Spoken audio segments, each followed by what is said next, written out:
দুদিন আগেও চারপাশে কত কথা। কেউ আর্জেন্টিনার বাড়িতে যাওয়ার ব্যাগ গুছিয়ে দিচ্ছেন, কেউ বলছেন এরা কিভাবে বিশ্বকাপে এলো।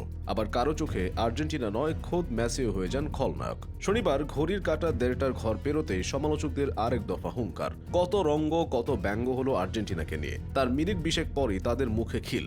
লিওনেল মেসির জাদুর ছোঁয়ায় বদলে গেল সব। এরপর এনজো দেখালেন তার টেকনিক, যে আর্জেন্টিনার নকআউটের চিন্তায় রাতের ঘুম হারাম। এক জয়ে তারা এখন করা নাড়ছে সেই নকআউট দুয়ারে। চলুন দেখে নিই কিভাবে নকআউটে যেতে পারে আর্জেন্টিনা, যেভাবে নকআউটে যেতে পারে আর্জেন্টিনা।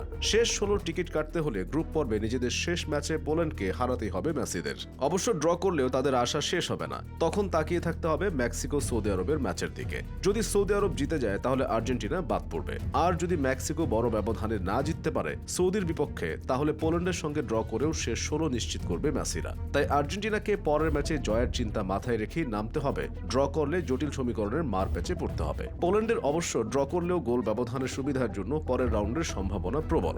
ম্যাচ হারলেও তাদের থাকছে আশা।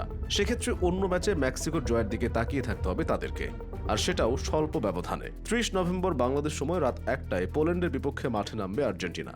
একই সময় মেক্সিকোর বিপক্ষে মাঠে নামবে সৌদি আরব। ওই দিন মিলে যাবে সব উত্তর। এদিকে মেক্সিকোকে হারানোর পর আরও বেশি আত্মবিশ্বাসী আর্জেন্টিনা। দলনেতা মেসি জানিয়ে রাখলেন তাদের বিশ্বকাপ সবে শুরু। আর্জেন্টিনার জন্য আরেকটি বিশ্বকাপ শুরু হলো। আমি সবাইকে একই কথা বলি, তারা যেন সবসময় আমাদের উপর বিশ্বাস রাখে। যা করার দরকার ছিল আজ আমরা তাই করেছি। আমাদের সামনে অন্য কোনো পথ ছিল না। আমাদের জিততে হতো, যাতে সবকিছু আমাদের নিজেদের হাতে থাকে। অবশ্য আর্জেন্টিনার শেষ ম্যাচ ড্র করলে এবং মেক্সিকো বা সৌদি আরব খারাপ করলে গ্রুপের 2 দলের পয়েন্টও সমান হতে পারে। এমনটা হলে আরো বড় অঙ্ক মেলাতে হবে। ফিফার নিয়ম অনুযায়ী গ্রুপ পর্বে প্রতিটি দল 3টি করে ম্যাচ খেলবে। সেই ম্যাচগুলো শেষে 2টি করে দল যাবে নকআউট পর্বে। যদি গ্রুপ পর্বের ম্যাচে কোনো দলের পয়েন্ট সমান হয় তাহলে গোল পার্থক্যে এগিয়ে থাকা দল যাবে পরের পর্বে। সেটাও যদি সমান হয় তাহলে যে দল বেশি গোল করেছে সেই দল যাবে পরের পর্বে। যদি তাও সমান হয় তাহলে যে 2 দলের মধ্যে সমান পয়েন্ট, গোল পার্থক্য এবং গোল সংখ্যা রয়েছে তাদের একে অপরের বিরুদ্ধে গ্রুপ পর্বের ম্যাচের পরিসংখ্যান দেখা হবে। তাতে যদি পয়েন্ট এবং গোল সমান হয় তাহলে যে দল কম কার্ড দেখেছে সেই দল যাবে পরের রাউন্ডে।